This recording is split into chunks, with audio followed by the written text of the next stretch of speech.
आपको एक जावेद अख्तर साहब ने हमारा नासिरी सूक्त जब देखा न्यूयॉर्क का, तो उन्होंने मुझे एक मैसेज भेजा। मैं आपको पढ़ के सुनाता हूँ। उन्होंने मुझे ये देखिए, ये उनका मैसेज है। उन्होंने मुझे लिखा, मैं आपको एक मीडिया फिल्म बॉलीवुड की मार्केटिंग कंपनियां हैं, उन्होंने कुछ भेजा है, मैंने आपको अभी व्हाट्सएप पे भेजा, जरा लोगों को पढ़ के सुना। आप देखिए, 2 लोग का मैं नाम लूंगा और मैं नाम लेके बात करना चाहता हूँ, क्योंकि अब हद हो गई है। ये झूठ कैसे फैलाया जाए? तो पैसे दो। तो जो लोग अपने को ट्रेड एनालिस्ट बोलते हैं, मीडिया क्रिटिक्स बोलते हैं, रिव्यूअर्स बोलते हैं, फिल्म जर्नलिस्ट बोलते हैं, आप देखिए कुछ फिल्में आई हैं और ये सिलसिला ब्रह्मास्त्र से शुरू हुआ। मैं नाम लेके बोल रहा हूँ, मेरे को कोई शर्म नहीं है इस बात की। ये वहां से शुरू, क्योंकि वो राजाओं बादशाहों की सल्तनत का सवाल था, पर बॉलीवुड वालों को इसका इतना बड़ा कीमत इसकी चुकानी पड़ेगी जिसकी कल्पना नहीं कर सकता। और ये होगा, आप लिख के लीजिए, रिकॉर्ड कर लीजिए। जब ये होगा, आप ये क्लिप निकाल कर डाल दीजिएगा, और ये वक्त दूर नहीं है। क्योंकि कई लोग जिनको आप राइट विंग के नाम से जानते हैं, वो पैसे लेके जवान को भी प्रमोट कर रहे थे अभी पीछे। क्या जो हमारे वैज्ञानिक है उनमें से भारत में किसी ने इस फिल्म को देखा, और अगर देखा तो उनका रिएक्शन कैसा था? क्या उनके लिए और कोई स्पेशल स्क्रीनिंग आप रखवाने वाले हैं? देखिए, 2 चीजें। एक तो हमने बंबई में सारे वैज्ञानिकों को बुलाया था और उनके जिसने रोल किया उन्हीं के साथ बैठा के उनको फिल्म दिखाई थी पहली बार। अभी मैं जा रहा हूँ, अभी बस निकल ही रहा हूँ। आर्मी के जो चीफ है उनके यहाँ से मैं फोन आ गया कि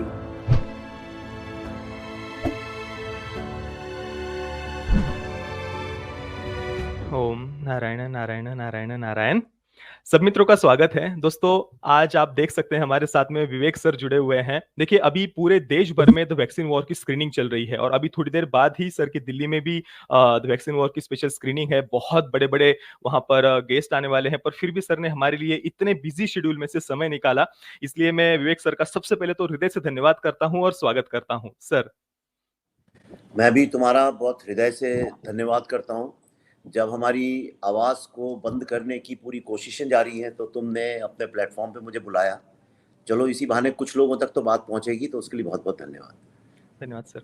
सर, अभी जस्ट अभी हमने 2 दिन पहले ही देखा, स्ट्रिंग विनोद विनोद अन्ना का जो स्ट्रिंग चैनल है उसको डिलीट कर दिया गया यूट्यूब के द्वारा, बिना कोई कोई भी जानकारी दिए बगैर कि भाई किस वीडियो में प्रॉब्लम है, क्या है। और उससे डिलीट होने से 1 दिन पहले ही उन्होंने ये बताया था कि आपके साथ में उनका एक पॉडकास्ट आने वाला है। तो क्या उस कारण से ये सब कुछ मास रिपोर्टिंग हुई, या क्या इसके पीछे कारण होगा कि अचानक से बंद कर देना? नहीं, देखिए क्या है उसके पीछे, उसको समझने की आवश्यकता हो। 2-3 कारण है उसके पीछे। एक तो क्या है कि ये एक बहुत बड़ी लॉबी है और बड़ी खतरनाक लॉबी। आप सोचिए, जो लोग ये चाहते थे कोविड के वक्त में कि ज़्यादा से ज़्यादा लोग भारत में मर जाएं ताकि ये सरकार बदल जाए, जी सर। जो लोग ये पूरे विश्व में दिखाने की कोशिश कर रहे थे कि देखो, ये हिंदू सरकार होने के बावजूद चिताएं ऐसे जल रही हैं, हिंदू ही लोग मर रहे हैं, सरकार तो हिंदुओं का भी ख्याल नहीं रख सकती। ये राजनीति थी, कोई बोले ना बोले, पर मैं स्पष्ट तरीके से आपको समझाना चाहता हूँ ये बात। बड़े खतरनाक लोग हैं ये। अब इनका किससे नाता है, कौन फॉरेन में इनको फंड करता है, क्या इसका टूल किट है, क्या इसके पीछे सारी दुनिया है, इस बात को लेके कई लोग बोलते हैं। लेकिन मेरे को ऐसा सुनने में आया कि स्ट्रिंग्स ने, विनोद ने उसके ऊपर काफी एक्सपोज किया था, रिसर्च करके डायग्राम वायग्राम दिखा के सब जी, एक्सपोज जी, किया। जी। ये तार जुड़े हुए हैं बहुत भारत के दुश्मनों के साथ। फिर उसको भी शायद रिपोर्ट रिपोर्ट करके उन लोगों ने वो वीडियो डिलीट करा दिया था या कुछ करा दिया था, उसको लेके भी समस्याएं खड़ी हुई थी भयंकर। जी। अब क्या हुआ कि जब उसने अनाउंस कर दिया, सबसे बड़ी गलती क्या हो गई कि उसने फोटो वोटो डाल के अनाउंस कर दिया कि मेरे साथ कर रहे हैं, और टूल किट वगैरह ऐसा लिख दिया। मेरे पीछे ये लोग पड़े ही हैं कई वक्त से। मुझे तो पूरी तरह से, आप जानते हैं, एम्बार्गो है, मेरे को बैन कर दिया गया पूरे मेन स्ट्रीम मीडिया से। जी। तो तो जो लॉबी थी, इनको ये लगा, अरे ये तो 2 मल्टीप्लाइड बाई 2, 1 और 1 11 हो जाएंगे, कहीं ऐसा ना हो कि कुछ ऐसे तथ्य नहीं। उन्हें पता है कि I am very well research, उनको पता है, वो जानते हैं कि हमारे हाथ में ओरिजिनल टूल किट है, जो हमने दिखाया है। आपने देखा होगा ट्रेलर में एक आता है निकल के, उसमें हमने सिर्फ थोड़ा बहुत चेंज किया, ऊपर नाम चेंज कर दिया, किसी की मानहानि नहीं करना चाहते थे। लेकिन वो कागज तो सत्य है, और उसमें जो इन्फॉर्मेशन है वो भी सत्य है हमारे पास। हम तो प्रूफ्स के साथ फिल्म बना रहे हैं, और वो प्रूफ जो हमने नहीं किए, किसी और के। तो ये जी बात सर। उनको समझ में आ गई कि ये इससे हंगामा होगा, वो एक्सपोज होंगे। तो और उस तो ये क्रम आप क्रमशः समझिए। उसके 2-3 दिन पहले से क्या चल रहा था कि जो वो जर्नलिस्ट हैं, जो ये टूल किट के लीडर्स थे, गैंग लीडर्स जो थे, इन लोगों ने पहले मुझे टारगेट किया। उसके बाद जो साइंटिस्ट हैं, हमारी महिलाएं, जी, जी। उनकी मजबूरी का फायदा उठाया, क्योंकि वो सरकार के लिए काम करती हैं और उनको अलाउड नहीं है पब्लिक में बोलना। जैसे हम अच्छा, कल और परसों दिल्ली में हैं, तो उनको मैं टीवी में बुलाना चाहता था, मैं चाहता था उन लोगों को पूरा विश्व देखे, लेकिन जी, वो उनके प्रोटोकॉल्स होते हैं कि ओके, वो नहीं बोल सकते, और खास तौर पर जब नीपा की इमरजेंसी चल रही है उसमें उनको बोलना अलाउड नहीं है। और सही भी है, उनको पब्लिक डिबेट में काहे को आके गाली गलौज सुननी है टीवी चैनल्स बिल्कुल, की। बिल्कुल, तो वो जो जर्नलिस्ट थी, जिनको कोर्ट ने, तेलंगाना कोर्ट ने 100 करोड़ की मानहानि के उसमें दोषी ठहराया, और जिनसे कहा कि आपने जो 14 फेक आर्टिकल्स लिखे हैं, ये सारे के सारे वायर और उनके जो लोग थे, इनको जी आप सर, उतारिए, और आज के बाद आप कभी भारत की वैक्सीन के बारे में एक शब्द नहीं लिख सकते। जी इससे सर, बड़ा आज तक कोई फैसला नहीं आया। तो वो लोग जो थे, जी, वो ये 14 साइंटिस्ट लोगों को, हाँ वाह, तो वो साइंटिस्ट लोगों को अटैक करना चालू कर दिया उन्होंने। जी और सर, ऐसे में कुछ साइंटिस्ट ऐसी थी जिनने उनको ब्लॉक कर दिया, तो उनने और क्रोधित होकर उसके ऊपर चालू कर दिया, फिर मेरे को टारगेट करना। ये टारगेटिंग है, देखिए ये इलीगल है। और फिर मुझे जी, टारगेटिंग करनी चालू की, फिर उनने एक पूरी गैंग है उनकी, आके उन लोगों ने ये चालू किया काम। जी सर, और इसी बीच में स्ट्रिंग्स का ये आ गया। जी, तो जी, इनका क्या है, ये लेफ्टिस्ट लोग क्या करते हैं कि ये कोई इनका सत्य साम, आप मुझे एक बात, तो उसके लिए मास रिपोर्टिंग करते हैं, तो उन्हें मास रिपोर्टिंग कर करके, और उसकी कोई ऐसी एल्गोरिथम होती है कि 8-10 हजार लोग कर दें, या कुछ नंबर है, एक्स हुँ, नंबर, उस उतने लोग रिपोर्ट करते हैं, तो फिर वो चैनल डिलीट कर देती है, सोच के कि अरे भाई ये तो पूरा विश्व ही चाहता है कि हो जाए। हुँ, हुँ, हुँ, तो ये सारा लेफ्टिस्ट लोगों का उसमें खेल हुआ, और यही इनकी स्टाइल रहती है, सामने वाले की आवाज को बंद कराओ और फ्री स्पीच के गुणगान करो दुनिया भर में, झूठ मूठ का, सेकुलरिज्म की बात करो, और ऊपर से तुम जातिवाद और धार्मिक वो करो, सांप्रदायिकता फैलाओ। जी, और मुझे भी इन लोगों ने एम्बार्गो लगा दिया ताकि मेरी आवाज लोगों तक ना पहुंचे। तो इसलिए विनोद स्ट्रिंग्स का जो है, जी, मेरे जी। ख्याल से वो डिलीट सर, ये एम्बार्गो की आपने बात की कि कहीं पर भी हम देख भी रहे हैं, केवल ये बोलने की बात नहीं कि पूरी जब भी जो पूरा इकोसिस्टम है, पीआर वगैरह, पपेट मीडिया वगैरह सब कुछ सब शांत बैठे हुए हैं, पपेट क्रिटिक्स वगैरह। तो एक तरफ तो हम देखते हैं कि कभी सेंसर बोर्ड किसी फ़िल्म में से कोई कुछ 2-4 शब्द भी डिलीट करने के लिए बोल देता है, तो पूरी इंडस्ट्री खड़ी हो जाती है, मीडिया में चर्चा होने लग जाती है कि भाई ये तो फासीवादी सरकार है, इन्होंने तो इतने ये वर्ड्स कैसे डिलीट करने को बोल दिए, ये शब्द कैसे, उस पर भी चर्चाएँ, डिबेट्स होती है। पर दूसरी तरफ आपकी फ़िल्म के बारे में कहीं पर कोई चर्चा नहीं, तो क्या मीडिया में भी कुछ लोग ऐसे नहीं है जो कुछ हम कहते हैं ना कि ज़मीर नहीं है, क्या उनके अंदर भी कुछ ऐसा उनको लग नहीं रहा कि इस पर हम बात करें कि भाई पूर्ण रूप से जैसे बॉयकॉट कर दिया उन्होंने आपकी फ़िल्म को, कहीं पर कोई चर्चा नहीं? देखिए क्या है, पहले क्या हुआ करता था, जब मैंने शुरू किया था चॉकलेट के वक्त में, जब पहली फिल्म बनाई थी, तो ऑफर आते थे कि भाई आप 10,000 रुपए में एक स्टार बिकता था, तो 2 स्टार है तो 3 स्टार, 4 स्टार, 5 स्टार, ऐसा। तो उसका रेट था, एक पहले 2,000 रुपए, 3,000 रुपए, फिर कुछ बड़े लोग आए, स्टार लोग, उन्होंने उस सिस्टम को तोड़ा। उन लोगों ने फ्री आईफोन, आईपैड, ये वो, फॉरेन ट्रिप, ये सब कर करा के कुछ लोगों को अपने अंदर किया है, और खर्चा बढ़ा दिया उन्होंने। उसके बाद फिर और एक नया सिलसिला चालू हुआ कि भाई पैसे दे के मेरे बारे में तुम मेरे गुणगान करो, राजाओं बादशाहों को नहीं, पहले ढोल ढोल वोल बजा के करते थे, वो चालू जी। किया। फिर अब ये हो गया कि भाई जितना ये यूट्यूबर्स हैं, आप नहीं, पर बाकी जो ये इनके सिस्टम के जो हैं, ये सब पता नहीं, मेरे को नाम भी नहीं जानता हूँ, ये सब लड़के लड़कियां जो हैं, जो मिलियंस मिलियंस फॉलोअर्स करते हैं। एक बंदा है, जैसे मैं आपको उसके बारे में तो मैं जानता हूँ, बाकी मैं देखता नहीं कभी, वो इसलिए जानता हूँ क्योंकि वो मुझे भेजते हैं अपना सारा का सारा। हुँ, हुँ। वो क्या करेंगे, आप देखिए, फिल्म के रिलीज होने के एक दिन पहले तक खूब गाली देंगे, खूब गाली देंगे, कहेंगे तो डिजास्टर है, ये है, इसको तो कुत्ता भी नहीं देखेगा, और ये भी नहीं होगा, वो नहीं होगा, और अगले दिन से पलटी मारते हैं, क्योंकि वो जितना गाली दोगे उतना सामने वाला इनसिक्योर होगा और आपको पैसे देगा, चुप हो जाओ। तो हुँ, क्या हुँ। हुआ कि कश्मीर फाइल्स के पहले और उसके बाद भी फिल्में चल नहीं रही थी, क्योंकि एक जी, सामाजिक चेतना जो है वो बदली है। अभी जी, उलूल जुलूल फिल्में लोग देखना पसंद नहीं करते, थिएटर में जाके वो ओटीटी में देखते हैं। तो बिल्कुल। लेकिन अब राजा की सल्तनत कैसे बनी रहेगी? तो सल्तनत को बरकरार रखने के लिए राजा ने एक एक दुष्यंत कुमार का शेर है बड़ा अच्छा, ओके, इश्तहार इतने चिपका दो, नहीं, इश्तहार इतने चिपके हैं कि इस दीवार में कोई दरार नजर नहीं आती। हुँ। समझे सर आप? जी, मतलब दीवार जर्जर होके गिरने वाली है, पर उस पर इतना वॉलपेपर लगा दो, इश्तहार लगा दो कि कुछ दिखे नहीं वो। तो ये इश्तहार लगाने का जो काम एक नया चालू हुआ, मैं खुद आश्चर्यचकित हूँ। बॉक्स ऑफिस के अजीब से नंबर जो मार्केट ही नहीं एग्जिस्ट करता। अरे भाई, एक मार्केट में 100 अगर लोग खरीदार हैं तो आप 1000 खरीदार का अगर इश्तहार लगा देंगे तो चूंकि उसको, अच्छा अब ये झूठ कैसे फैलाया जाए, तो पैसे दो।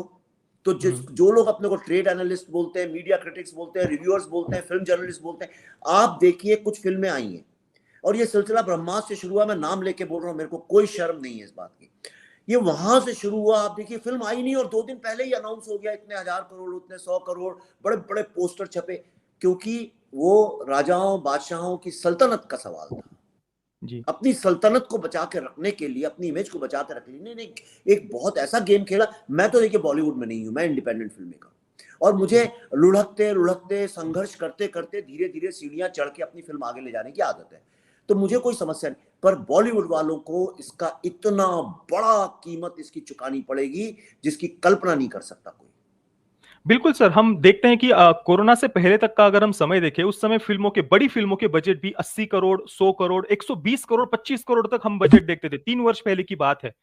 और अभी हम 3 वर्षों में पता नहीं ऐसा क्या चेंज हो गया, कुछ भी मनगढ़ंत बजट बताए जा रहे हैं, वो भी सामान्य सी फिल्म है, उनकी भी कोई टेक्निकल वैल्यू या कुछ बहुत वीएफएक्स वैसी नहीं।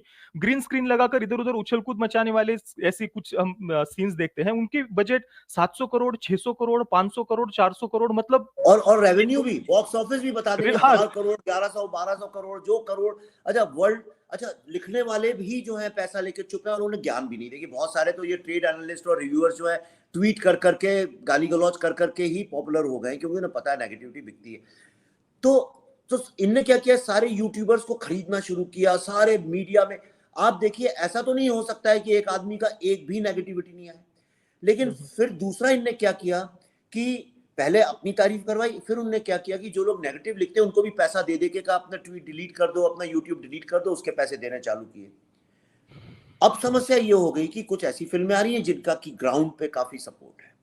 तो अब इन्होंने ये कहा कि अच्छा भाई, हम एक एग्जांपल दे रहा हूँ हाइपोथेटिकल, कि भाई 10,000 रुपए अगर मैं तुमको अपनी तारीफ लिखने के देता हूँ, तो अब मैं तुम्हें 15,000 दूंगा, लेकिन तुम किसी और के नाम तक नहीं लोगे, उसके बारे में बात भी नहीं करोगे। जी, एम्बागो आपने अब बताया। हाँ, अब ठीक है, अब शहनशाह के जब हाथी और घोड़े निकलते हैं तो कई बार जो है ऐसा लगता है कि दुनिया में इसके अलावा और कोई नहीं है। लेकिन ये जो सारा इनने अपना जो निकाली है झांकी, मुझे डर ये बॉलीवुड का जनाजा ना निकल जाए एक दिन इसी तरह से। और ये होगा, आप लिख के लीजिए, रिकॉर्ड कर लीजिए, जब ये होगा आप ये क्लिप निकाल कर डाल दीजिएगा, और ये वक्त दूर नहीं है, क्योंकि 1 या 2 लोगों के पैसे से आप कितना करोगे, बाकी लोग क्या करेंगे, बिल्कुल उनकी भी सर। तो फिल्में आएंगी, तब आप क्या होगा, तो एक्सपोज हो जाएगा सारा का सारा। वो ये कि सियार को आपने रंग दिया शेर के रंग में, गांव वाले समझे कि शेर है, लेकिन जब चांद निकला तो सियार ने अपनी आवाज में चिल्लाना शुरू कर दिया और वो एक्सपोज हो गया। यही होगा। बिल्कुल सर, अभी हाल ही के समय में मैं देख रहा हूँ कि जिनकी जो तथाकथित बड़ी हिट फिल्में हैं, उनको ग्राउंड लेवल पर वो कैसा कोई सपोर्ट देखने को नहीं मिलता। आम लोगों के बीच में, फ्रेंड ग्रुप्स के बीच में, सोसाइटी में वो जो एक चर्चा दिखती है, लोग व्हाट्सएप स्टोरीज में अपने टिकट्स डालते हैं, बड़े-बड़े पोस्ट लिखते हैं, उसको एनालाइज करते हैं, जैसे कि कांतारा के समय हमने देखा, द कश्मीर फाइल्स के समय हमने देखा, द केरला स्टोरी के समय हमने देखा। पर दूसरी तरफ इनकी जो कथित बड़ी फिल्में हैं, वो इनके जो फैन क्लब्स हो या फैन पेजेस हो या जो पपेट मीडिया या पपेट क्रिटिक्स है, बस उनके बीच में ही केवल इनकी हमें चर्चा दिखती है। और सर एक और मैं प्रश्न पूछना चाह रहा था, हम देखते हैं कि आजकल ये जो कथित बड़ी फिल्में हैं वो कुछ सीट्स ब्लॉक वो कर लेते हैं, दिखती है हमें थिएटर्स में, और साथ में ही बड़े-बड़े टॉप ब्रांड्स अचानक से सामने निकल कर आ रहे हैं, पता नहीं उनको कैसे सेवा करने की मन हो रहा है, वो फिल्मों के टिकट्स बुक कर रहे हैं। तो क्या इसमें मल्टीप्लेक्स या टॉप ब्रांड्स, इसका क्या रोल होता है, थोड़ा-सा मैंने आप बता आपको मुझे एक मीडिया फिल्म बॉलीवुड की मार्केटिंग कंपनियां हैं, उन्होंने कुछ भेजा है, मैंने आपको अभी व्हाट्सएप पे भेजा है, जरा लोगों को पढ़ के सुना दीजिए क्या लिखा है। ये आपने नहीं भेजा इसलिए आप पे कोई इल्जाम नहीं लगाएगा, ना मैंने लिखा है, ये फॉरवर्डेड मैसेज है, और ये मेरे पास नहीं है, ये बॉलीवुड के बहुत सारे प्रोड्यूसर्स और डायरेक्टर्स के पास है। सब चुप बैठे हैं क्योंकि उनको उसी इकोसिस्टम में सर्वाइव करना है, पर मैं इंडिपेंडेंट फिल्म मेकर हूँ, इसलिए मैंने भेजा, आप पढ़ के सुना दीजिए। We are providing 3 packages: gold 40 crore tickets and 20 crore spend, silver 30 crore tickets and 50 crore spend, bronze 20 crore tickets 10 crore spend. Depending on superstar spend power he can choose the package. ये तो बहुत मतलब क्या कहें इस पर कैसे मतलब कुछ सर ये कुछ वो जावेद अख्तर का एक गाना है ना, कुछ ना कहो कुछ भी ना कहो, क्या कहना है क्या सुनना है, वक्त का क्या क्या वो समय थम सा गया है, वो ये। पर एनीवे हम पॉजिटिव बात करते हैं। अच्छी खबर जी ये है कि ठीक है, हम पे एम्बार्गो लगा देंगे तो क्या होगा उससे? 28 तक ही चर्चा नहीं होगी, 29 तक नहीं होगी, 30 तक नहीं होगी, लेकिन 2 तारीख भी आ रही है, 2 अक्टूबर, गांधी जी के जयंती तक सब क्लियर हो जाएगा मसला। ठीक है, जी अब ये सर क्या करेंगे, मुझे फंसाने की कोशिश करेंगे। अब ये ट्विटर पे और सोशल मीडिया में एक पेड कैंपेन चलाएंगे कि देखो इस फिल्म की तो इतनी एडवांस बुकिंग हो रही है, इनकी तो हो नहीं रही, इनकी तो इतनी हो रही है, इनकी तो हो रही जी है। जी जी ये एक नई स्ट्रेटेजी बनाई है, फिल्म रिलीज होने के पहले एडवांस बुकिंग पे ही डिसाइड कर लेते हैं क्या चलेगा क्या नहीं चलेगा, ये होगा वो होगा, दुनिया भर का। तो इनके हिसाब से तो गदर तो एकदम चलनी ही नहीं चाहिए थी। जरा हटके जरा बचके एक फिल्म आई थी, वो भी चली ही आखिरकार, उनका कोई बिल्कुल जिक्र नहीं करता। आप ये देखिए, ये 10-10 20-20 करोड़ की फिल्में जब 80-90 करोड़ का धंधा करती है, कितनी अच्छी बात है इंडस्ट्री के लिए। आज बिल्कुल मेरी फिल्म जो है द वैक्सीन वॉर, हमने 10 करोड़ में बनाई है, जोड़ जाड़ के सब 12.5 करोड़ हमें पड़ेगा, ऐसा आज ही सुबह मेरे उसने बताया अकाउंटेंट ने। क्योंकि हम ट्रैवल लेवल कर रहे हैं, वो सब थोड़ा खर्चा अर्चा उसमें, स्क्रीन बुक करना ये करना होता है। तो 12.5 करोड़ की फिल्म, हम जिस दिन 25 करोड़ का हमारा बिजनेस हो जाएगा नेट, उस दिन से वो फिल्म प्रॉफिटेबल हो जाएगी। लेकिन ये कहेंगे कि अरे भाई राजा का तख्त तो इतने ऊपर है, तो जब तक आपका तख्त तो वहां नहीं पहुंचेगा आप सक्सेसफुल नहीं। अभी ये 100 करोड़ में फंसाएंगे, फिर 200 करोड़ में फंसाएंगे, 300 करोड़। हमने फिल्म, अगर हमें यार 200-300-400 करोड़ का बिजनेस की बात करनी होती तो हम कश्मीर फाइल्स पार्ट 2 नहीं बनाते। बिल्कुल आज पूरा बॉलीवुड तैयार खड़ा हुआ है, ये लो विवेक जी 200 करोड़ लो, 300 करोड़ लो, बस ये फिल्म बना दो, उन्हें पता है वो चलने वाला गेम है। आज डेली फाइल्स के पीछे सब पड़े हैं, हमसे पैसा ले लो हमसे पैसा ले लो। मैं डेली फाइल्स क्यों नहीं नेक्स्ट फिल्म बनाता अपनी? हम क्यों वैक्सीन? क्योंकि हमारा मकसद जो है जीवन का, वो 100-200 करोड़ का नहीं है, हमारा इम्पैक्ट। वैक्सीन वॉर में आज आपको कह रहा हूं डंके की चोट पे, ये फिल्म ऐसा इम्पैक्ट लेके आएगी, आप देखिएगा इसके बाद घर की महिलाएं क्या फील करने वाली हैं। जी भारत की वो महिलाएं जिनको ये लोग हर समय बेइज्जत करते हैं, ये बोल बोल के कि तुम एम्पावर्ड नहीं हो, उन महिलाओं की एस्टीम, उन महिलाओं के का ये सेलिब्रेशन है। ये भारत की स्पिरिचुअलिटी प्लस साइंस का सेलिब्रेशन है, इसीलिए इसमें नासदी सूक्त डाला है हमने, राइट? जी ये भारत का सेलिब्रेशन है, भारत की जो विजय थी ये टूल किट गैंग के अगेंस्ट, उसका उसका ये सेलिब्रेशन है। ये फिल्म एक पॉजिटिव फिल्म है, इंस्पायरिंग फिल्म है। अगर 10 बच्चों ने भी, इस बच्चियों ने फिल्म देखने के बाद अगर वायरोलॉजी जैसी साइंस ज्वाइन कर ली, तो मेरी फिल्म तो इससे अधिक सक्सेसफुल क्या हो सकती है? क्या जी इनकी फिल्में देख के लोग रॉ ज्वाइन करते हैं? पर मेरी फिल्म देख के मैं आपको गारंटी करता हूं कम से कम 10 बच्चे साइंस ज्वाइन करेंगे। तो इसलिए हम नंबर गेम में नहीं फंसेंगे, हम पॉजिटिव बात करते रहते हैं। बाकी एम्बार्गो वगैरह तो अब देखते हैं, तो ज्यादा दिल्ली दूर नहीं, 28 तारीख की बात है। जी सर। सर हमने देखा कि आपने जब द कश्मीर फाइल्स को अनाउंस किया उसके लगभग 1 वर्ष में ही हमने देखा कि अचानक से एक शिकारा नाम की फ़िल्म आ जाती है, जो मतलब लिटरली कश्मीरी हिंदुओं के ज़ख्मों पर नमक ही नहीं, वो एक प्रकार से एसिड छिड़कने का ही काम किया उसने। उसके बाद हम देखते हैं कि आपने द वैक्सीन वॉर को अनाउंस किया, उसके बाद अचानक से एक भीड़ फ़िल्म आ जाती है। अब क्या द डेली फाइल्स के समय भी ऐसी कोई फ़िल्म वो लेकर के आने वाले हैं क्या? अ, वो छू नहीं पाएंगे, उस सब्जेक्ट को नहीं छू सकते। उसके लिए तो हमारे हम 4-5 साल की मेहनत कर चुके हैं, तो उनको उसको छूने के लिए और 4-5 साल मेहनत करनी पड़ेगी, तब उसके आसपास पहुंच पाएंगे, उसको नहीं छू पर सर पाएंगे। इसमें पर सर इसमें एक प्रश्न उठता है कि इनको भी पता होता है कि ये फ़िल्में जो वो बना रहे हैं, काउंटर करने के लिए बना रहे हो या पता नहीं हो सकता है सच्चे मन से भी बना रहे हो, जिस भी कारण से उनको पता है कि ये वो जो कंटेंट प्रस्तुत करे जनता नहीं जुड़ सकती उसके साथ में। फिर भी ये इतनी पैसे कहाँ से आते हैं? कैसे ये फिर ये बनाते हैं सर? जबकि पता है कि उनका कंटेंट नहीं एक्सेप्ट किया जाएगा जनता के द्वारा। आप मुझे बताइए, ये जर्नलिस्ट जो हैं वायर वगैरह के, ये क्यों साइंटिस्ट लोगों को ट्रोल कर रहे हैं? किस सभ्य देश में एक जी। जर्नलिस्ट सभ्य महिला साइंटिस्टों को टारगेट करेंगे? क्यों करेंगे भाई? हुँ। वैक्सीन, आज हम और आप बात कर रहे हैं, आपके चेहरे पे मास्क क्यों नहीं है? और क्या ये जर्नलिस्ट लोगों ने वैक्सीन नहीं लगाई क्या? ये भी तो दौड़ दौड़ के वैक्सीन लगाने लाइन में लगे ही होंगे, बल्कि इन लोगों ने तो सिफारिश करवाई होगी कि हमको जल्दी करा दो पहले, जी। राइट? जब 60 साल वालों का चल रहा होगा तो इनने भी कुछ 2-4 झूठी बीमारियों के सर्टिफिकेट लेके लगवाए होंगे, और लगवाए हैं लोगों ने। तो क्यों टारगेट कर रहे हैं? क्या भारत ने वैक्सीन नहीं बनाई?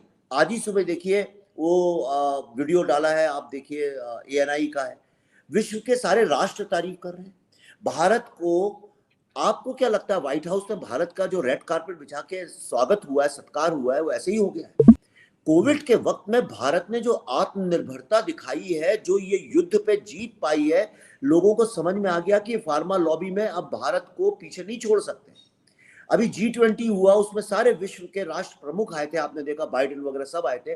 उसमें उन्होंने कहा कि जो 3 सबसे अद्भुत जो विजय है, उनमें से एक भारत का वैक्सीन बनाना है।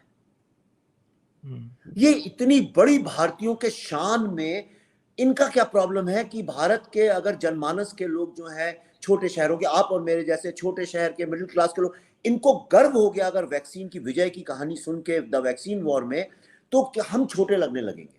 इनकी समस्या ये है। तो फिर मैं वो हर समय भारत में सब गड़बड़ है, सब खराब है, सब कुछ अच्छा ही नहीं है। मुझे बताइए, कई लोग G20 हुआ, उन्होंने रविश कुमार जी ने 4-4, 6-6 वीडियो बनाए, उसके ऊपर दिन में 3-3, 2-2 बना रहे थे। वो इतनी बुराई, क्या एक भी अच्छी चीज नहीं हुई G20 में? सारा विश्व मानता है, एक भी अच्छा आपको दिखता ही नहीं कुछ अच्छा होता है। तो अरे भाई, वैक्सीन वॉर ना तो आपकी शहनशाहियत को, आपकी बादशाहियत को खत्म करने वाली है, ना आपके किलों को ढहाने वाली है। एक अलग एक कुटिया है, एक गरीब की कुटिया है, वो अपना रहना चाहता है, आप रहने दो। आप काहे उस पर अटैक कर रहे हो? आप उससे क्यों डर रहे हो? बिल्कुल, वो डर है, इसी कारण से तो वो चर्चा नहीं करना है, या वो दबाव बनाया जा रहा है कि चर्चा ना कि हो अगर इसके कहीं बारे गांव वालों ने, प्रतीक जी, कहीं गांव वालों ने गलती से देख के ये बोल दिया, वाह मेरा भारत कितना महान है, इंडिया कैन डू इट, अगर ये बोल दिया तो इनकी जान सूखती है। इस बात से ही चाहते हैं हर समय आप ये रहेंगे, हम कुछ में। अचीव नहीं कर सकते। पिछड़े हुए हैं ऐसा। जी। और हम ट्रेलर में भी देखते हैं द वैक्सीन वॉर के, कि जो आप मीडिया हाउस दिखा रहे हैं द डेली वायर, उनके ऑफिस में कंप्यूटर पर एक पोस्टर हम देखते हैं कि मॉडर्न इंडिया को फॉरेन वैक्सीन की कैसे आवश्यकता है, नीड्स फॉरेन वैक्सीन, ये लिखा हुआ है। और हमने देखा भी कोरोना के समय कि किस प्रकार से फॉरेन वैक्सीन के लिए एक लॉबी, मतलब दबाव बनाया जा रहा था कि भाई भारत तो कर ही नहीं सकता, जो बात आपने मेंशन भी की, मैं वही प्रश्न पूछने वाला था आपसे।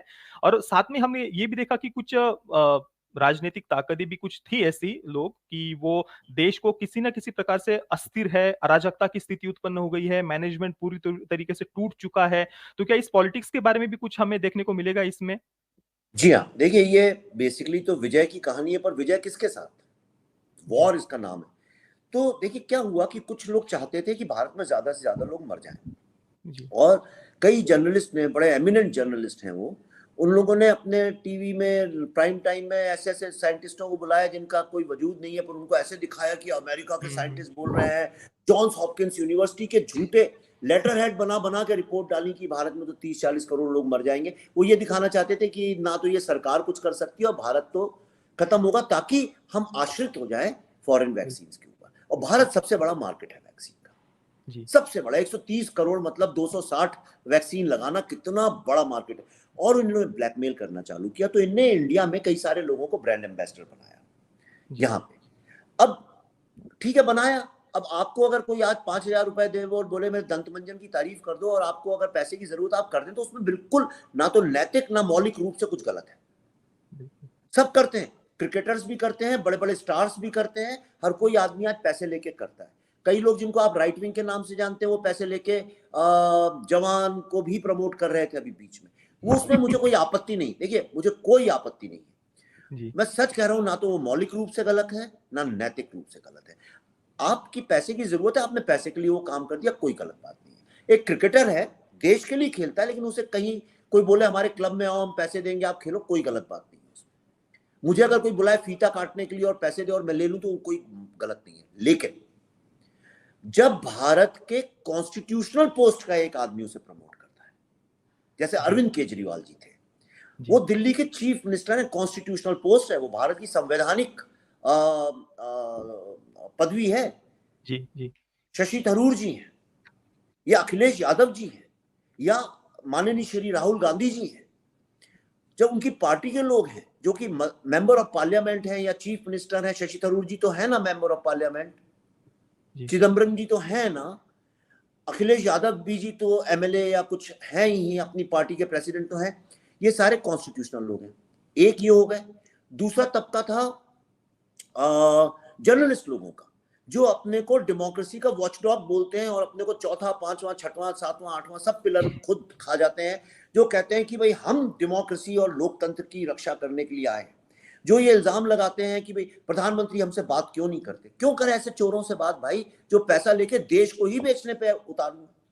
आपने ताशकंद फाइल्स में देखा था इंदिरा गांधी के वक्त में इंडिया फॉर सेल मैंने नहीं लिखा था, वो तो मित्रोकिन की आवाज है जो कि केजीबी का डायरेक्टर था, उसने अपनी किताब में लिखा, चैप्टर का नाम है इंडिया फॉर सेल, मैंने तो नहीं लिखा था ये।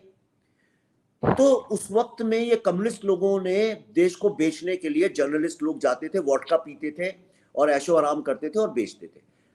आज वही स्थिति ऑपोजिशन ने डेस्परेशन में आके देश के लिए खड़ी कर दी। देश के इंटरेस्ट को बेचने के लिए इन लोगों ने अपनी वैक्सीन, जो हमारे भारत की, जो अपने को आत्मनिर्भर बनाती है, उसको सबस्टैंडर्ड बोल बोल के झूठे आर्टिकल्स लिखे, जिसको तेलंगाना कोर्ट ने नीचे उतरवाया, और इन्होंने फॉरेन की वैक्सीन, खास तौर पे फाइजर के लिए इन लोगों ने काफी ब्रांड एम्बेसडर बन के उसकी वो की।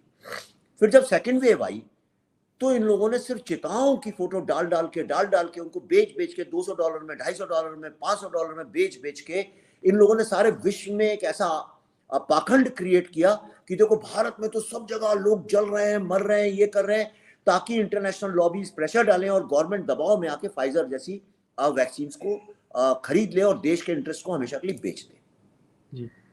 उसके खिलाफ चंद साइंटिस्टों ने, जिन पे किसी ने विश्वास ही नहीं किया सिवाय हमारी लीडरशिप के, भारत के प्रधानमंत्री और शासन के अलावा किसी ने विश्वास नहीं किया, उनको प्रधानमंत्री ने पूरी स्वतंत्रता दी कि आप जो है वैक्सीन बनाइए, हम खड़े हैं यहाँ पे।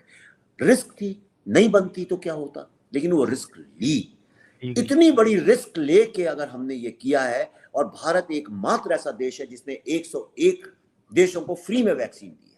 अमेरिका ने तो रिसोर्सेज देने से मना कर दिया था भारत को ऐसे कठिन वक्त में। बिल्कुल, हाँ। तो आप मुझे बताइए, ये गाथा सुनानी चाहिए कि नहीं सुनानी चाहिए, आप बताइए प्रतीक जी। नहीं सर, बिल्कुल ये बात तो मतलब इतना दुख होता है कि अगर हम हॉलीवुड को भी आप देख लीजिए, अभी तो हालांकि वहां पर भी काफी वोक कंटेंट आता है, पर अगर हम उनका दशकों का इतिहास देखें हॉलीवुड का, तो वो हमेशा अपने देश को, अपने साइंटिस्ट को, अपनी सुरक्षा बलों को वो हमेशा सेलिब्रेट करते हैं, अपने रिलीजन को हमेशा वो सेलिब्रेट करते हैं, उनका हम दशकों का इतिहास। पर भारत में हम देखते हैं कि ऐसे ज्यादा फिल्म मेकर्स है ही नहीं, गिने चुने इक्का दुक्का कहीं पर हमें, जैसे आप है और कुछ 2-3 फिल्म मेकर्स ऐसे कहीं पर दिखते हैं, बाकी तो देश, हमारे कल्चर, हमारी सक्सेस, इसको कभी भी सेलिब्रेट नहीं किया जाता। और एक बात मुझे बहुत फ्रस्ट्रेट करती है, जैसे कि आपने कहा कि कम्युनिस्टों का ये पूरा इतिहास कैसे रहा है, तो ये बात हम लोगों तक कब पहुंचा पाएंगे कि ये जो कम्युनिस्ट है, जो हमेशा गरीब, किसान, मजदूर, इनके हक की बात करते हैं, पर सबसे ज्यादा नुकसान यही वामपंथी उनका करते हैं। क्योंकि आज देखिए, आज एक राष्ट्रवादी सरकार, वो हमने अपने देश में वैक्सीन बनाई, हमारे देश के वैज्ञानिकों पर हमने विश्वास किया, पर उसकी जगह आज अगर किसी वामपंथी विचारधारा की या सोशलिस्ट माइंडसेट की सरकार होती, तो ये लोग तो विदेशी वैक्सीन लाने पर ही जोर देते। अपने देश को हम तो सुई भी नहीं बना सकते, वो तो वही करते, और फिर उस वैक्सीन के आड़ में पता नहीं कितने भ्रष्टाचार होते, घोटाले होते, और गरीब किसान मजदूर को बताया जाता कि देखो देखो, ये तो अमीर लोग आपसे आपका हक छीन रहे हैं। तो ये बातें लोगों तक हमें कैसे पहुंचा पाएंगे सर, कि ये जो आपके हक की बात करते हैं, सबसे ज्यादा नुकसान देश का और आपका यही लोग कर रहे हैं। आप देखिए, 2 लोग का मैं नाम लूंगा, और मैं नाम लेके बात करना चाहता हूं, क्योंकि अब हद हो गई है। एक बात यह है कि ऑपोजिशन का जो लीडर होता है वो एक बड़ा महत्वपूर्ण पोस्ट है।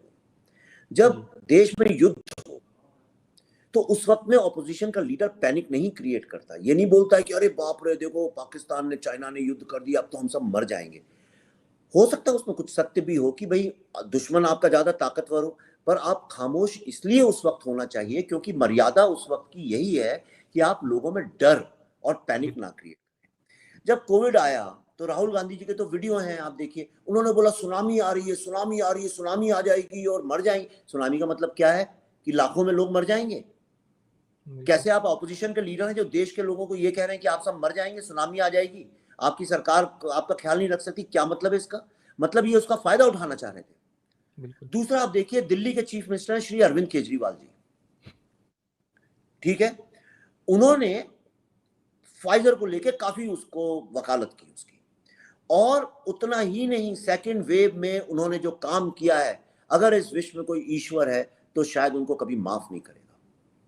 इसलिए सुप्रीम कोर्ट की ऑडिट रिपोर्ट है, उन्होंने अपनी जो डिमांड है ऑक्सीजन की 4 गुना ज्यादा झूठ में दी, इसलिए कि वो 4 गुना आ जाए ऑक्सीजन यहाँ, तो बाकी देश में समस्या खड़ी हो जाए। ये मास मर्डरर्स नहीं है क्या? आप मुझे और बताइए। सर फिर उस इन समय दोनों की एक पार्टियों ने, एक और तीसरा तथ्य बताता हूं जो कोई नहीं जानता, इन दोनों पार्टियों के कुछ लोगों ने स्वयं सेवक बनके, वॉलंटियर्स बनके ऑक्सीजन को होल्डिंग चालू कर दी। आपने देखा होगा उस वक्त चल रहा था, अगर किसी को ऑक्सीजन चाहिए तो हमें बताओ, हमें बताओ। अरे भाई, जब सरकार लगी है, पूरा तंत्र लगा है, सुप्रीम कोर्ट लगा है, आप जब लोगों को ही ऑक्सीजन नहीं मिल रही, आपके पास कहां से आ रहे थे सिलेंडर्स? बिल्कुल, और वो होल्ड आप करके क्यों कैसे बैठे फ्री थे? में बांट रहे थे लोगों को? आपके पास आए कहां से? ये सवाल तक किसी जर्नलिस्ट ने नहीं पूछा। भाई अगर समझिए सूखा पड़ गया, पानी ही नहीं है अगर पूरे गांव में, और एक आदमी कहता है मैं तो समाज सेवा के लिए आया हूं, और ये लोग बाल्टियां भर भर के पानी, तो सवाल तो उठना चाहिए कि भाई जब सूखा पड़ा है, किसी के पास पानी नहीं, तो आप कहां से कुआं खोद खोद के पानी निकाल रहे हैं भाई? बिल्कुल। और ये जो है किसी को समझ में, ये इसलिए नहीं समझ में आया, जर्नलिस्ट लोगों ने सवाल नहीं पूछा। इसलिए मैंने ये फिल्म बनाई है। जो मीडिया ने मिस किया है वो मैं अपनी फिल्म से दिखाऊंगा। और उस समय तो केजरीवाल सरकार पर आरोप भी लगा था, योगी आदित्यनाथ सरकार ने ही पूरा वो लेटर भी जारी किया था, स्टेटमेंट, कि वहां पर जानबूझकर हजारों प्रवासी कामगारों को अफवाह फैलाकर रातों रात सड़कों पर लाया गया। उनकी जो मूलभूत जीवन आवश्यक वस्तुएं थी उनको कट कर दिया गया, उन तक नहीं पहुंचने दिया। तो ये क्या मतलब उस फॉरेन वैक्सीन की कैसे आवश्यकता है? देश का तंत्र अंदर से पूरा बिखर चुका है, क्या इसके लिए ये सब किया जा रहा था सर, कि ऐसी परिस्थिति, ऐसे चित्र तुरंत? हमने देखा कि वो जैसे ही फोटो सामने आए प्रवासी कामगारों के हजारों के, तुरंत विदेशी मीडिया उसको लेकर के आर्टिकल्स पर आर्टिकल्स लिखने लग गई थी। ये बंबई में भी हुआ था। जी जी जी। बंबई में आपने देखा होगा, अचानक एकदम से बांद्रा स्टेशन में सारे के सारे लेबर पहुंच गए थे एक ही वक्त में। कैसे संभव है भाई ये? राइट? इसलिए कि अफवाह फैलाई थी उस वक्त, उनकी सरकार थी उद्धव ठाकरे जी की। एक अफवाह फैलाई उन्हीं के लोगों ने कि अरे भाई अब तो ये आखिरी ट्रेन है, निकल जाओ नहीं तो यहाँ बचोगे नहीं, सब जाओ। एकदम सब लोगों को बसों में भर भर के कैसे आ गए? लेबर है, अगर मजदूर है तो वो तो नहीं बसें इकट्ठी कर सकता है भर भर के लोगों को। एक वक्त में सारे लोग आ गए, उसकी खूब फोटो और वीडियो छापी गई और बताया गया देखो ये हालत है देश की, तो ये सब है। कुछ जर्नलिस्ट लोग गाड़ियों में घूमते ही रहे लेबर के साथ साथ दुनिया भर में दिखाने के लिए।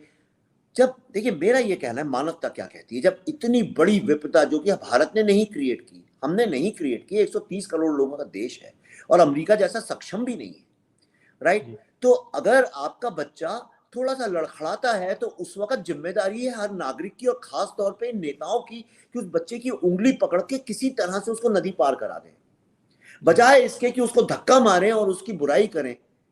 मेरा दिल व्यथित हुआ था ये देख के। मैं कोई पब्लिक वो नहीं हूँ, जज नहीं हूँ, लेकिन मेरे दिमाग में मुझे लगता है कि ये लोग एक तरह के सोशोपैथ्स हैं और एक तरह के ये सोशोलॉजिकल और साइकोलॉजिकल लेवल के मास मर्डरर्स हैं। ये सर। लोग किसी और की चिताओं में हाथ सेकने वाले लोग हैं। मेरे को इसके लिए जिसको जो बोलना है बोले, ये मेरा विचार है। जी सर। अभी सर थोड़ा-सा राजनीति से अलग हट के और दूसरी फ़िल्म के बारे में बात करते हैं। सर, नाज़ दे सुक्त हम देख रहे हैं, उसमें टाइम स्क्वायर न्यूयॉर्क पर जो परफ़ॉर्मेंस हुआ वो इतना ज़्यादा सुंदर था, मतलब किसी भी भारतीय का हृदय गर्व से चौड़ा हो जाएगा सर, उसको देखकर गर्व से फूल जाएगा। तो सर वो कैसे रेफ़रेंस कुछ हमें हमारे वेदों के ज्ञान के बारे में, जैसे कि अभी इसरो चीफ एस सोमनाथ जी ने भी कहा कि जो विज्ञान के मूलभूत सिद्धांत है, वो तो हमें वेदों में से ही उसका उद्गम देखने को मिलता है। ये वेस्टर्न वर्ल्ड ने तो उसकी रिपैकेजिंग की है। ये उन्होंने एस सोमनाथ जी का वक्तव्य है। तो क्या ऐसा कुछ कनेक्शन यहाँ पर फ़िल्म में आपने दिखाया है? देखिए, हुआ क्या, आप ये समझिए मार्च का महीना याद करिए 2020 का। जी। पूरे विश्व में हर आदमी के दिमाग में एक ही चीज चल रही थी, जीवन क्या है, मौत क्या है। और उसे चर्चा करते करते लोगों ने ये जानना की कोशिश की कि ये भाई सृष्टि क्या है, हम कौन है, जीवन क्या है, हम क्यों आए हैं, कौन रचयिता है, ये सृष्टि क्या है। जी। आज के आप किसी भी मॉडर्न बच्चे से पूछिए कि भाई ये सृष्टि कैसे बनी, तो वो बिग बैंग थ्योरी का नाम लेगा। जी, जी। है ना? कुछ धर्मों में ऐसा मानते हैं कि कयामत की रात आएगी, एक जजमेंट डे होगा, कयामत आएगी और सब खत्म भी हो जाएगा। हमारा जो मूल सोच है भारतीय, जो हिंदू समाज की जो मूल सोच है, जो हमारे विचारक रहे हैं, जिनको मैं कहता हूं वो साइंटिस्ट थे, जिनको हम लोग ऋषि के नाम से जानते हैं। ये बिल्कुल। ऋषि कौन थे? ये ऋषि कोई धर्म पूजा थोड़ी करते थे, ये तो सब साइंटिस्ट थे। इन्होंने आयुर्वेद का आविष्कार किया, इन लोगों ने बड़ी बड़ी फिलोसफीज, इन लोगों ने योगा का किया, इन लोगों ने बड़ी बड़ी साइंटिफिक थ्योरीज निकाल के लाए हैं जो आज पूरा विश्व यूज करता है। जी। तो मैं गया, जो पहला विश्व का लिखित ग्रंथ है, पहला ऋग्वेद, अब उसमें नासिदी सूक्त में कई सवाल उठाए गए, सृष्टि कैसे बनी है, और ये भी नहीं है, वो भी नहीं है, ये भी नहीं है, वो भी नहीं है, ये भी नहीं, करते करते अंततः पहुंच जाता है क्या। और जो हमारी पूरी एक नथिंगनेस की जो फिलॉसफी है, राइट, वहां पे आके खड़ा हो जाता है, जिसको आज पूरा विश्व मानता है। आज शिवा की जो फिलॉसफी उसको सारा विश्व मानता है। आप माने ना माने, सही या गलत, तो जो लोग कहते हैं भारत में साइंस की कोई वैल्यू नहीं है, उन लोगों के लिए मैं ये बताना चाहता हूं कि भारत जहां विज्ञान से शुरू होता है, और भारतीय सोच, हिंदू सिविलाइजेशन की जो पहली मूल सोच है, वो विज्ञान से ही शुरू होती है, वो ओम के साउंड से ही शुरू होती है। वो विज्ञान के जब जवाब मिलने बंद हो जाते हैं, वहां से आध्यात्मिक और फिलोसॉफिकल लेवल पे जवाब दिए जाते हैं उसके। अब मैं आपको एक बड़ी मजे की बात बताता हूं। देखिए, एक पढ़ा लिखा लेफ्टिस्ट, पढ़ा लिखा क्रिटिक जी एक मूर्ख व्यक्ति से ज्यादा फायदेमंद होता है कई बार। आपको एक जावेद अख्तर साहब ने हमारा नासिदी सूक्त जब देखा न्यूयॉर्क का, तो उन्होंने मुझे एक मैसेज भेजा, मैं आपको पढ़ के सुनाता हूँ। जावेद अख्तर साहब ने, जावेद अख्तर साहब के कितने भी आप क्रिटिक हैं, लेकिन उनकी लेखनी को लेके कोई आप सवाल नहीं उठा सकते कि इतना अच्छा लिखने वाले भी कम लोग हैं। उन्होंने मुझे, ये देखिए, ये उनका मैसेज है। उन्होंने मुझे लिखा, मेरा वो देखा नासिदी सूक्त, और इमीडिएटली उनका मेरे को जवाब आया देख के, और उसकी लिंक भेजी उन्होंने लिखा, विवेक साहब, this is a him from Rigveda which I have recently red. मतलब ये ऋग्वेदा का आपने जो दिखाया है सूक्त, मैंने पहली बार आज पढ़ा है। One's heart fills with pride that one is born in the land of such philosophers who many millennium ago could look at the universe like a grandmaster would look at a chessboard and imagine all the possible moves. I am really moved and awed. ऐसा उन्होंने लिखा। इसका अर्थ यह है कि मुझे इस बात का बहुत गर्व है कि मैं ऐसी धरती में जन्मा हूं जहां के हमारे जो ऋषि मुनि और फिलोसोफर्स थे, उन लोगों ने विश्व की रचना के वो सारी संभावनाओं को उस तरह से देखा जैसे चेस का एक ग्रैंड मास्टर चेस के सारे मूव्स को पहले समझ लेता है और फिर विजय पाता है। देखिए कितनी अच्छी बात लिखी। बिल्कुल सर। तो ये अगर जावेद अख्तर जैसा आदमी नासिदी सूक्त को मानता है, यानी ये ग्रेट, और वो देखिए पूरी तरह से नास्तिक है, पूर्ण रूप से नास्तिक है, वो मानते ही नहीं है कि विश्व में कोई ईश्वर है या कुछ है। उसके बाद अगर उन्होंने ये लिखा है, तो उस सूक्त में इतनी ताकत है कि जब आप फिल्म में देखेंगे आपके रोंगटे नहीं खड़े हो गए तो मेरा नाम नहीं है। वो मैंने नहीं क्रिएट किया है, वो तो पंडित वसंत देव जी ने लिखा है, राष्ट्र कवि थे पंडित वसंत देव जी ने लिखा है। मैंने वैसा कही, मैंने कहा इसमें अगर हम ऊपर नीचे करेंगे तो बहुत बड़ा अपराध हो जाएगा। उन्होंने संस्कृत से ट्रांसलेट किया, और इससे अच्छा कोई लिख ही नहीं सकता, मेरे ख्याल से इससे अच्छी लेखनी हो नहीं सकती। तो उसको हमने अपनी फिल्म में यूज किया है, ताकि आज के जो बच्चे हैं, नई जनरेशन है, उनका एक कनेक्ट हो उस विचारधारा के साथ। जी।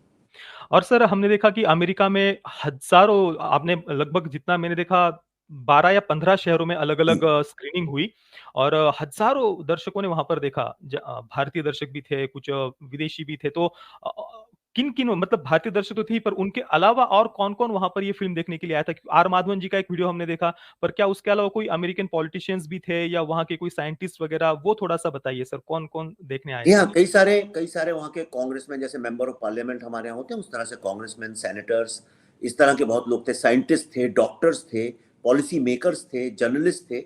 अब आपने बोल दिया तो चलिए एक काम करता हूँ, मैं आज ही अपने ऑफिस में बोलता हूँ, उनके कुछ रिएक्शंस हो उसको एडिट करके उनका एक वीडियो बना के कल परसों में डलवाता हूँ आपको मैं, और आपको भी भेज दूंगा। तो मैं वो कर लेता हूँ काम, ये अच्छा आइडिया है कि उससे लोगों को ये समझ में आएगा कि सिर्फ भारतीय लोग ने, हमने इसलिए भारतीय लोगों के रिएक्शन डाले क्योंकि भारत की जनता जानती नहीं वो कौन है क्या है, पर ये आइडिया अच्छा, मैं करता हूँ, आजकल मैं ही करवाता हूँ। तो ऐसे बहुत सारे लोग आए, और एक बात जो सबने बोली है, आप देखेंगे उन वीडियो में, कि भारत की मानवता का कोई जवाब नहीं, और मानवता से जुड़े जो सवाल हैं उनके जवाब अंततः भारत से ही निकलेंगे। ये एक, मैंने थोड़ा उसको अच्छे तरीके से बता दिया, पर मोटा मोटी कहने का मतलब यही था उनका। दूसरी चीज, ये हर व्यक्ति मानता है, जिसको लेके ये लेफ्टिस्ट लोग बहुत परेशान हैं, कि भारत, अगर आप एक कंपटीशन होती कि किसने सबसे अच्छा कोविड मैनेजमेंट किया वर्ल्ड में, तो भारत जो है मेरिट से पास के होगा, साथ बिल्कुल। नंबर 1। इस कोई शक नहीं, आज भी अमेरिका में इतनी लड़ाई चल रही है वैक्सीन लें कि नहीं लें, उस बात को लेकर 40% पॉपुलेशन ने वैक्सीन ही नहीं ली है। भारत का इसमें बहुत अद्भुत, आप फिल्म देखिए, मैं ज्यादा नहीं बताऊंगा आपको, फिल्म देख के गर्व हो जाएगा अपने देश और अपने देशवासियों पे। सर एक बस मुझे हम देख रहे हैं कि 9 वर्षों से हम एक राष्ट्रवादी सरकार है भारत में, पर आज भी अगर हम देखें कोई ऐसी नेशनलिस्ट थीम की जो देश को, हमारे वैज्ञानिकों को सेलिब्रेट करती हो, वो फिल्म आज भी बनाना भारत में इतना कठिन है। जैसे कि द वैक्सीन वॉर के बारे में हम देख सकते हैं, सब तरफ हर तरफ चुप्पी है। द कश्मीर फाइल्स के समय हमने देखा, द ताशकंद फाइल्स के समय हमने देखा, या इवन गदर 2 का भी हम उदाहरण ले, टेक्निकली आप और बेटर हो सकती। माधवन की रॉकेटरी देखिए, बिल्कुल सर। और उसमें भी गदर चुप्पी 2 चुप्पी साध ली थी, चुप एकदम कुछ नहीं बोलते। और अभी एक रज़ाकार नाम की भी फ़िल्म आ रही है, जो रज़ाकारों के अत्याचारों के बारे में जो नरसंहार हुआ, तो उस पर जो फ़िल्म आ रही है, वो भी एकदम जैसे चुपके से उसको ट्रेलर, टीज़र उसका रिलीज़ कर दिया जाता है यूट्यूब पर। मतलब ऐसी जो फ़िल्में हैं, जो कहीं पर भी अपने देश, कल्चर या सेलिब्रेट करती है हमारे वैज्ञानिकों को हो या सुरक्षा बलों को हो, वो बनाना आज भी भारत में इतना कठिन क्यों है 9 वर्षों के बाद भी, कि वो खुलकर ऐसी फ़िल्मों को कोई प्रमोट नहीं कर पाता या करते नहीं है। और जो बड़े एक्टर्स होते हैं, जिनको हम स्टार सेलिब्रिटी वगैरह कहते हैं, जो सर्वे सर्वा मानते हैं अपने आप को बॉलीवुड का, वो ऐसी फिल्मों से डरते हैं, बचते हैं कि भाई हमें इन इसके साथ जुड़ना नहीं और इसकी प्रशंसा तक नहीं करनी है। वो सपोर्ट में ट्वीट तक नहीं कर पाते। तो ऐसा वातावरण क्यों है और ये कैसे बदलेगा, कब बदलेगा सर? अब मैं आपसे एक आपको आपके तरीके से समझा देता हूँ। आप भी तो यूट्यूब पे फिल्मों की समीक्षा करते हैं, आपको ये लोग फिल्म का समीक्षक क्यों नहीं मानते हैं? क्यों नहीं आपके वीडियो का भी शेयर करते? क्यों सिर्फ उन लोग के? इसलिए कि अगर आप बड़े हो गए तो इनकी लकीर छोटी हो जाएगी। तो इनकी एक ही बस चेष्टा रहती है कि किसी तरह से आपकी लकीर को जो छोटा रखें। अच्छा, रख नहीं सकते तो उसको इग्नोर कर दो। मेरे देखते देखते आपके इतने लाखों सब्सक्राइबर्स हो गए, आपका चलता है, लोग शेयर करते हैं, देखते देखते हुआ है। ये इनको बात पचती नहीं है। इसी तरह से इनको लगता है, जैसे माधवन जी ने बनाई रॉकेटरी, बड़ी जी। खूबसूरत फिल्म बनाई उन्होंने, और बड़ा अच्छा मुझे लगा कि भाई बननी चाहिए हर विषय पे। तो उसकी चर्चा इसलिए नहीं करेंगे, कश्मीर फाइल्स की, ताशकंद फाइल्स की कौन करता था चर्चा? क्योंकि अगर इस तरह की फिल्में चलने लगी, जो कि भारत की जनता के दिल की आवाज हैं, असली जो बोलते, देखिए ये 2-3 करोड़ लोग जो बॉलीवुड देखते हैं वो तो ठीक है, वो तो देखते ही रहेंगे, लेकिन दूसरा अपनी भी मिट्टी की दर्शकों का सुगंध, एक बहुत बड़ा वर्ग है जिसको ये इग्नोर करते हैं। हाँ, उसको इग्नोर करते हैं। अब कश्मीर फाइल की जो ऑडियंस थी, वो टिपिकल बॉलीवुड ऑडियंस नहीं थी, वो ज्यादा फिल्में देखते नहीं। आपको हजारों लाखों लोग ऐसे मिलेंगे जो कहेंगे, बिल्कुल, मुझे तो बिल्कुल, हर कोई यही कहता है, हमने तो कोई फिल्म 10 साल से पिताजी ने देखी नहीं थी, आप ही की फिल्म देखी। बिल्कुल। राइट? और वैक्सीन वॉर के बाद भी यही होगा, जो लोग फिल्में मैंने भी देखते कई नहीं लोग उनसे ऐसे देखे सर, जिन्होंने वो फ़िल्म देखना ही पसंद नहीं करते थिएटर में जाना, पर वो द कश्मीर फाइल्स के लिए स्पेशली अपने माता-पिता को लेकर के थिएटर में गए थे। आज देखिए फैमिलीज फिल्म साथ में नहीं देखती हैं, बच्चे कहीं जाते हैं, माँ बाप कहीं जाते हैं, पर मैं आपको कह रहा हूँ वैक्सीन वॉर, ईश्वर करे, मेरी ऐसी इच्छा है, अगर ऐसा हुआ तो देखिए फैमिलीज जा जाके देखेंगी उस फिल्म को। राइट? ये चाहते हैं ऐसा ना हो, इसलिए उसको इग्नोर कर दो। जैसे शुतुरमुर्ग की तरह ये सोचते हैं कि मैं हमेशा कहता हूँ हमारा राष्ट्रीय पक्षी तो मोर है। ये लाइन थी कश्मीर फाइल्स की, बाद में एडिट में निकल गई कि हमारा राष्ट्रीय पक्षी तो मोर है, लेकिन यहाँ सब शुतुरमुर्ग बने बैठे हैं।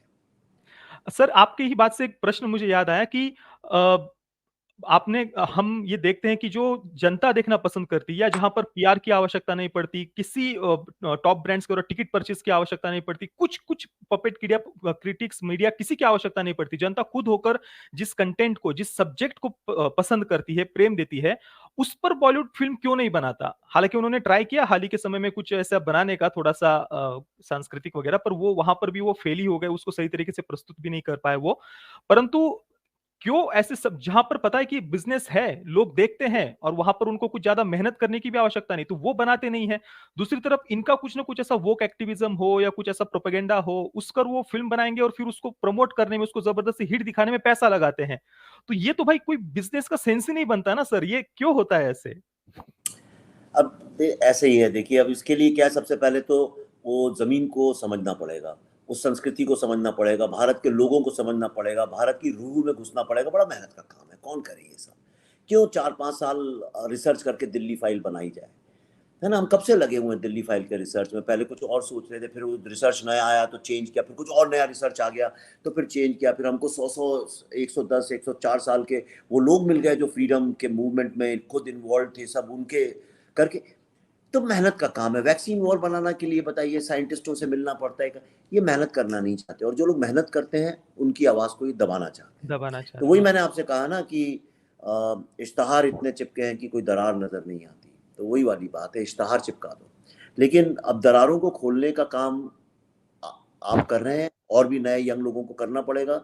मैं भी कर रहा हूं, आप सब करिए, इश्तहार उतारिए और दरारें दिखाइए। जी। सर आपके पास समय नहीं है, बस एक और प्रश्न मैं पूछूँगा कि क्या जो हमारे वैज्ञानिक हैं, उनमें से भारत में किसी ने इस फ़िल्म को देखा, और अगर देखा तो उनका रिएक्शन कैसा था? क्या उनके लिए और कोई वो स्पेशल स्क्रीनिंग आप रखवाने वाले हैं? देखिए, 2 चीज़ें, एक तो हमने बम्बई में सारे वैज्ञानिकों को बुलाया था, और जी। उनके जिसने रोल किया उन्हीं के साथ बैठा के उनको फ़िल्म दिखाई थी पहली बार। अरे बाप रे! और वाह! इतना भावुक मूवमेंट था, मैं एक्चुअली बोलता हूँ अपने ऑफिस में, उसका भी एक छोटा वीडियो काट के दे दें। बहुत भावुक मूवमेंट था, और आप ही को सबसे पहले भिजवा देता हूँ। जी सर। और बिल्कुल आज ही बोलता हूँ मैं ऑफिस में, आपको मैं कनेक्ट करवा दूँगा। दूसरा, कल कल रात को जितने आईसीएमआर के वैज्ञानिक हैं, जितने, जी, जी। और एम्स के 100 डॉक्टर्स, अरे वाह! उनके लिए दिल्ली के पीवीआर प्लाजा में एक स्क्रीनिंग हमने रखी। जी। उनके परिवार वाले थे, खचाखच भरा हुआ था हॉल, और ऐसा भावुक हुआ, उनके परिवार वाले रो पड़े, उनके बच्चे रो पड़े, डॉक्टर्स रो पड़े, उनके सारे कल हमने रिकॉर्ड किए वीडियोस, वहां बोला उन लोगों ने। इसलिए क्योंकि हम ना ऐसा सोचते हैं कि युद्ध में लड़ने वाले सिर्फ जवान बंदूक लेके सीमा पे खड़े हैं, पर कई और भी भारत के जवान हैं जो भारत की रक्षा करते हैं, और उनका कभी बिल्कुल। कोई गुणगान नहीं करता, क्योंकि वो लैब के अंदर बंद है। बहुत सारे ऐसे लोग हैं जो भारत माँ की इतनी सेवा करते हैं और उसके लिए लड़ते हैं, और क्या चाहते हैं बदले में? क्या है उनके पास? एक एक दो दो बेडरूम के मिडिल क्लास घरों में रहते हैं। आपने देखा होगा मेरी फिल्म में पहला ही सीन में डायलॉग है, वो कहते हैं आपके वैज्ञानिकों के पास 1 लाख रुपए नहीं थे, पल्लवी जी कहती है मेरे नहीं सर, भारत। भारत के वैज्ञानिक। मैं बोल रहा हूं तो मेरे रोंगटे खड़े हो गए। उसके बावजूद ये लोग लगे रहते हैं। तो इनकी भी अगर कोई प्रशंसा कर दे तो सोचिए कितनी बड़ी बात होगी। हमने किस तरह से रॉकेट भेजे हैं, चंद्रयान भेजे हैं, उसमें भी ये लोग राजनीति निकाल लेते हैं। कहते हैं कि ये तो पैसा बर्बादी है, इसमें हॉस्पिटल क्यों नहीं बनाते हो? अरे भाई, हॉस्पिटल बनाना भी जरूरी है, रॉकेट भेजना भी जरूरी है, दोनों काम करना जरूरी है। ऐसा थोड़ी है कि आपने दाल बनाई तो रोटी नहीं बनाओगे, या रोटी बनाई तो सब्जी नहीं बनाओगे। दोनों चीजों की आवश्यकता है, और सब चीजों को थोड़ा थोड़ा करके हर चीज की आवश्यकता है। सर इतने बिजी शेड्यूल में से आपने समय निकाला हमारे चैनल के लिए, मैं आपका हृदय से धन्यवाद करता हूँ, और मैं चाहूंगा कि द वैक्सीन वॉर को खूब सफलता मिलेगी ही, और उसके बाद फिर से एक बार मैं अवश्य आपके साथ चर्चा करना चाहूंगा सर। मैं 27-28 तारीख को बम्बई पहुंचूंगा, और अभी तो बहुत भागा दौड़ी है। जी सर। अभी मैं जा रहा हूँ, अभी बस निकल ही रहा हूँ। आर्मी के जो चीफ हैं उनके यहाँ से मैं फोन आ गया कि वो आ रहे हैं देखने, तो अरे अब वाह! खबर फैल गई, तो मैं भी वो बस भाग रहा हूँ। लेकिन मैं 27-28, आप जब बोलेंगे, मैं 27 को बम्बई पहुंचूंगा, जब आप चाहें उसके बाद मैं आपसे बात करूंगा। बहुत बहुत धन्यवाद सर, आपने समय निकाला इसके लिए। जय हिंद, वंदे धन्यवाद। मातरम। धन्यवाद सर।